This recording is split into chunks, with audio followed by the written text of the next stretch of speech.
Olá, pessoal, tudo bem com vocês? Conseguindo uma alternativa aqui para que nós possamos nos comunicar, né? Um certo atraso, mas vamos lá ganhar tempo, que a internet anda muito instável, né? Vamos falar de orçamento de capital, consequentemente de estrutura e custo de capital, ok? Primeiro ponto que nós não podemos perder de vista, certo? É o custo do capital, o custo da oportunidade. O empresário, quando vai colocar um negócio, ele tem duas alternativas. Ou coloca na empresa, no negócio, acredita no negócio, assume o risco do negócio, ou então ele deixa no banco, tá? Correndo os juros das aplicações bancárias. Isso que ele tem no banco, certo e garantido, nós chamamos de custo de oportunidade, tá? Ou é o custo de se trocar uma coisa por outra coisa, tá?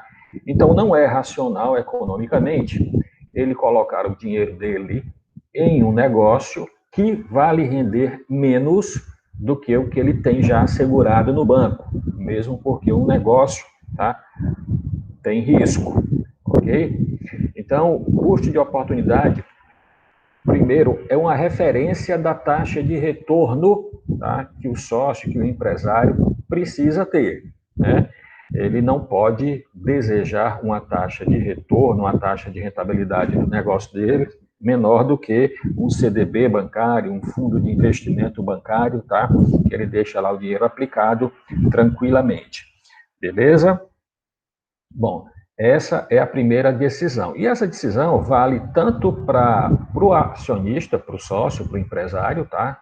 Na hora que ele vai decidir se ele coloca o dinheiro no negócio ou não, quanto do ponto de vista da empresa também, tá? A diretoria da empresa, tá? Ela tem que tomar decisões se vai realizar determinados investimentos em fábricas, em negócios, tá? Se isso, tá? Se esse desembolso lá, se vai render mais do que o que ela teria se deixasse o dinheiro aplicado em outra aplicação financeira, em uma outra aplicação financeira, tá? Então, o custo de oportunidade é aquilo que eu tenho certo com um risco bem menor, tá bom? Aí, por favor, vocês deem uma lida aí nas definições que tem nos slides, tá legal? Vamos pular isso aqui, que eu quero partir para a parte, talvez, mais prática do assunto, né? Estrutura de capital. No balanço patrimonial, que é um demonstrativo contábil, tá? Você pode verificar como é que é dividida a estrutura de capital da companhia. Ou seja, quanto de percentual tem de capital próprio, quanto de percentual tem de capital de terceiros. Banco, certo? Que são as fontes de financiamento de longo prazo. Tá aqui o balanço patrimonial, tá? Essa parte aqui, passivo circulante, é fonte de financiamento de curto prazo, né, que se contrapõe ao ativo circulante, que também é de curto prazo, e estrutura de capital são as fontes de financiamento de longo prazo, tá? Empréstimo a longo prazo, isso é capital de terceiro, né? E patrimônio líquido. Numa sociedade anônima, o patrimônio líquido é dividido em ações preferenciais, ações ordinárias, lucros retidos, tá? Isso aqui é capital próprio, tá? Então, nós temos em toda a companhia a participação de capital de terceiro e capital próprio, que são as fontes de financiamento de fundos de longo prazo, tá certo? De forma evidente, tanto essas fontes de financiamento ou a estrutura de capital, seja ela externa, com empréstimo, financiamentos, ou a emissão de debêntures, tá? Como a estrutura de capital interna, como capital, lucros, tá? Eles têm custo. A empresa, quando pede dinheiro emprestado a um banco, ela precisa pagar, ok? E o sócio, quando coloca o dinheiro em algum negócio, de forma evidente, ele vai querer o retorno. E esse retorno é em forma de dinheiro, de dividendos, por exemplo. Então, sob o ponto de vista da empresa, tá? Tanto o capital de terceiro quanto o capital próprio, eles têm um custo, tá? Existe uma fórmula, uma metodologia para se calcular, por exemplo, o custo das ações preferenciais e o custo das ações ordinárias, tá? Mas não é o nosso objetivo aqui de aprendizado nesse momento, nessa nossa disciplina, tá? Portanto, vamos em frente. Bom, as decisões de orçamento de capital, ou seja, orçamento significa o quê? Eu vou procurar ver, tá? Otimizar a minha receita e reduzir o meu custo, certo? Sob o ponto de vista da utilização de capital de terceiro e capital próprio, é a mesma coisa, né? Quantos por cento de capital próprio eu vou utilizar e quantos por cento de capital terceiro eu vou utilizar para que a minha estrutura de capital tenha o menor custo possível, tá? Porque lembre-se que eu vou precisar pagar isso, certo? No meu orçamento, na minha saída de caixa, tanto preciso pagar para banco, quanto preciso pagar de dividendo, né? Então, eu tenho que reduzir, digamos, as minhas despesas financeiras, tá? Lembrando que o fluxo de caixa, o diagrama de fluxo de caixa funciona dessa forma, tá? Saídas são representadas por essa setinha aqui para baixo e as entradas por essas setinhas aqui para cima, tá? Nesse momento eu faço o meu investimento, tá? E aguardo o fluxo de caixa positivo, né? Dessa decisão de investimento, tá? Durante o tempo. Bom, então, gente, se eu sei, tá, que a utilização de capital próprio e a utilização de capital de terceiro tem um custo, tá? E se, por exemplo, tá, eles são combinados, né? Então existe um percentual de custo do capital próprio e um percentual de custo do capital de terceiro, ok? Ou seja, existe um custo médio, tá, de capital de terceiro e capital próprio. E como existe um percentual de capital próprio e um percentual de capital de terceiro, eu chamo esse custo médio de custo médio ponderado de capital, tá certo? Então, para eu saber, tá, se o meu investimento está legal ou não, eu preciso saber primeiro quanto é esse custo médio ponderado de capital. Porque o retorno só vai ser bacana, só vai ser economicamente racional, tá? Se for maior do que esse custo médio de capital. Então, é fundamental que dentro de um processo de orçamentação de capital, eu preciso conhecer primeiro o seu custo, ok? E a participação percentual, né, na estrutura de capital próprio e capital de terceiro, conforme a gente já falou aqui. Vamos para um exemplo, tá? Um exemplo qualquer, gente, certo? Aqui tem esses números aqui. Vamos supor que o custo do financiamento seja 3,19, como está aqui. Custo da ação preferencial, que já foi calculado, 5,16. Custo da ação ordinária, 8,88. E custo dos lucros retidos, que também é dos sócios, 8,69. Tá certo? Vamos aprender aqui como é que a gente calcula esse custo médio ponderado de capital. Provavelmente vocês já deram uma olhada nisso, tá? Mas é um esquemazinho bastante razoável, bastante fácil de se entender, certo? Vamos supor, tá? Aqui está dado os custos, conforme verificado no slide anterior, tá? Aqui o custo, ó. O custo nós conhecemos, é conhecido, foi dado, tá? E vamos lá, no balanço patrimonial, quanto tem de financiamento de longo prazo? 15 mil, tá? Beleza, eu sei que tem capital de terceiro no valor de 15 mil. Quanto tem de ação preferencial? Essa informação tem lá no balanço patrimonial. 10 mil. Ação ordinária, 20 mil. Lucros retidos, 5 mil. Percebam, gente, que o total, portanto, das fontes de financiamento de longo prazo, tá, totaliza 50 mil, ok? Eu preciso ponderar isso. Olha, eu estou atrás de calcular o custo médio ponderado de capital, né? Então, vamos nós. 50 mil é o total, 15 mil é quanto por cento de 50 mil? É 30%. 10 mil representa quanto por cento de 5 mil? 20%. 20 mil da ação ordinária representa quantos por cento de 50 mil? 40 mil.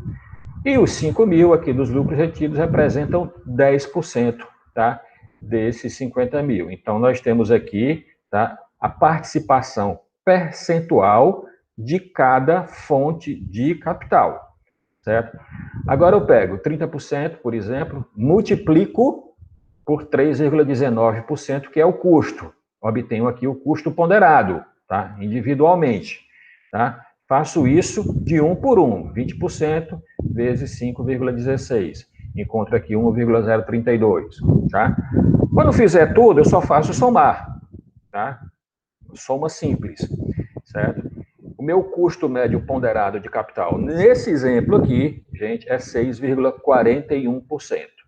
Então, só é viável, nesse caso aqui, tá, realizar esse investimento se os retornos, tá, forem pelo menos iguais ou maiores do que esse custo de capital. Por que é igual? Porque paga o custo, tá? Já está pagando o sócio do jeito que ele quer, então tá beleza. Então o critério é, eu aceito, fica legal, se for maior ou igual ao custo de capital, tá? Então percebam, tá, que calcular o custo médio ponderado de capital é organizar esses dados, organizar esses atores numa tabelinha que dá para fazer isso legal, tá?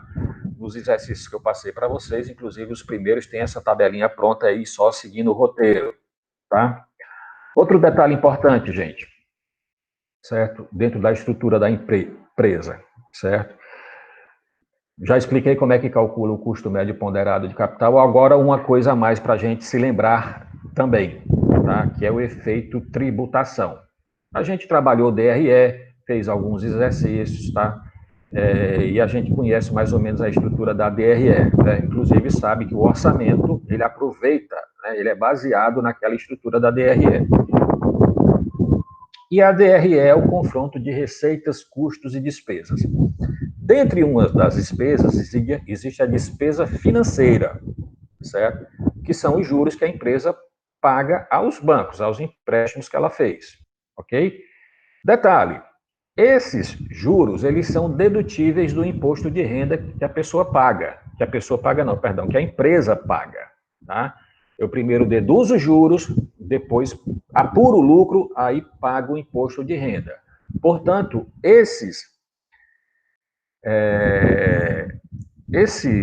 despesa financeira, esses juros que a empresa paga aos bancos, ele é dedutível do imposto de renda, tá? Precisa lembrar disso, certo?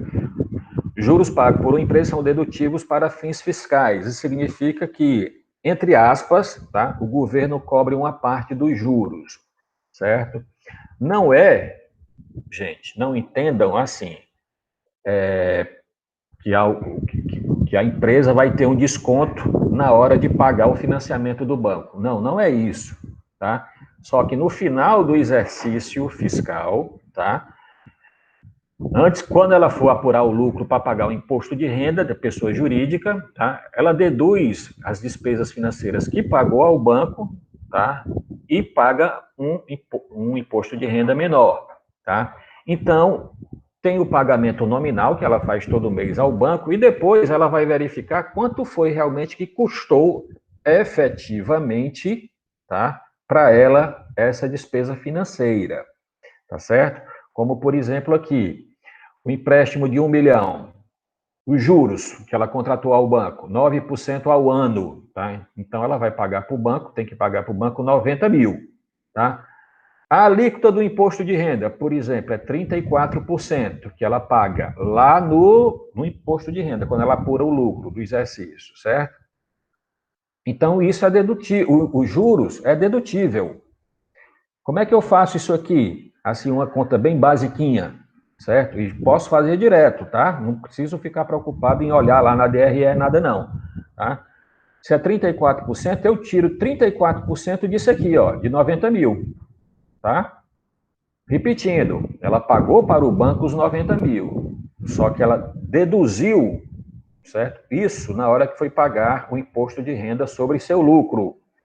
Portanto, efetivamente, o que saiu do caixa dela foi como se tivesse pago apenas 59.400.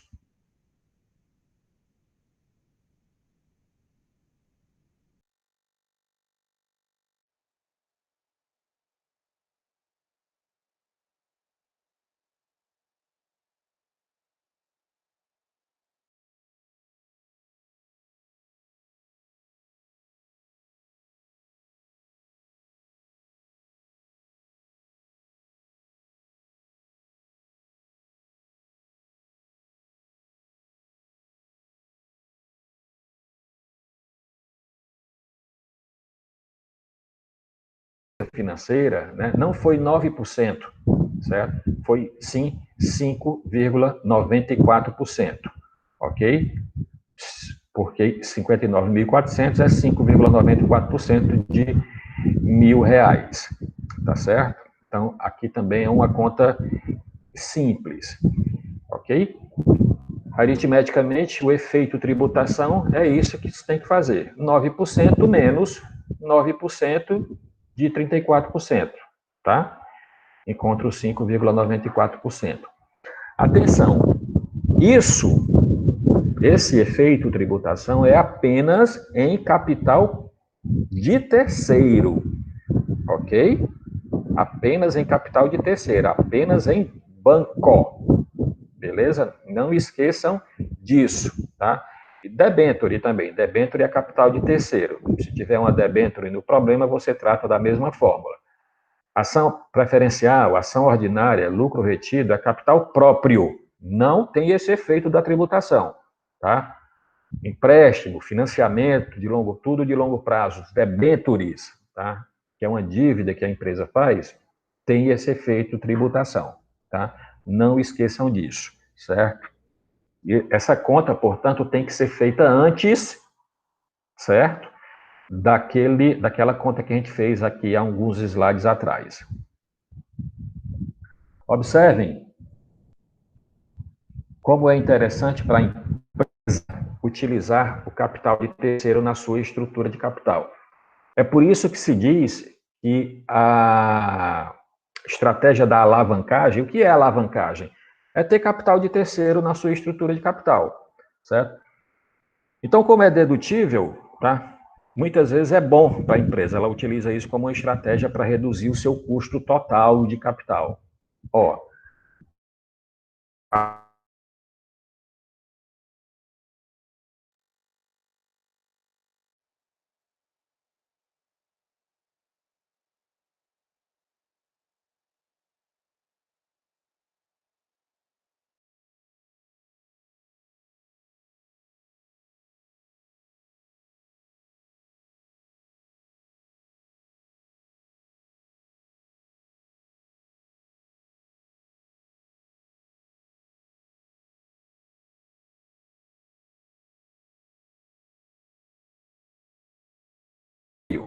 tá? Então, o imposto de renda, 37.400, é sobre esses 110, após a dedução dos juros, certo? Primeiro deduz os juros, obtém os 110 mil e joga os 34%. Então, ele só vai pagar para o governo 37.400, beleza? Se não houvesse isso, tá? Ele ia pagar, se não houvesse a possibilidade de deduzir os 90 mil dos juros, quanto é que ele ia pagar para o governo? 68 mil, que é 34% de 200 mil, tá certo? Percebam a diferença, né? O lucro líquido aqui com a dedução, com o benefício da tributação é 72.600. Se não houvesse isso, seria 42 mil. Para que vocês percebam aí que utilizar capital de terceiro, tá, na estrutura de capital do negócio é uma boa estratégia, tá? Precisa ter cuidado com outras coisas, né? Como a capacidade da empresa de se endividar, etc. Tá? Porque toda empresa tem essa limitação, certo? Gente, então, dito isso, tá? Com essas informações, com esses exemplos e talvez com essa minha breve explicação, tá? vocês tenham condição de fazer aquele primeiro exercício, aquela primeira tabelinha. Vamos tentar fazer isso aí, ok? Enviar para o professor via e-mail, certo? Eu falei meio apressado aqui para aproveitar que estou com sinal da internet, porque aqui nessa área que eu moro, aqui perto entre a Praia do Futuro e o Cocó, a internet está caindo muito, direto mesmo. Para ter meia hora assim de sinal ininterrupto está complicado, está muito difícil. Mas não esqueci de vocês não, de jeito nenhum, tá? Mandando material, estava preocupado. Mandei material e a gente não conversou, não houve uma explicaçãozinha, tá? E eu estou fazendo isso agora. Assim que possível, eu vou mandar, tá? Do outro material que eu mandei por último. Tá certo, gente? Qualquer coisa, se comuniquem comigo por e-mail. Ainda fica a proposta, eu passei para vocês naquele dia, da gente se comunicar para quem tiver pelo Gmail, para quem tiver, a gente dá para fazer uma videoconferenciazinha pelo Hangout do Gmail, tá? É só a gente combinar, marca uma hora na hora da aula, alguma coisa desse tipo. Tá? Se eu tiver com internet, a gente se organiza, conversa direitinho, tá? Mas o importante é que no final dê tudo certo, tá bom? Temos aí mais, talvez, 2, 3 semanas de aula antes da AV2, ok? Vamos entregando esse material que eu preciso lançar também a nota de trabalho, sala de aula para vocês, tá certo? Daqui a mais algumas semanas a gente tá todo mundo de férias e feliz da vida e com saúde, se Deus quiser. Um abraço, a gente se fala.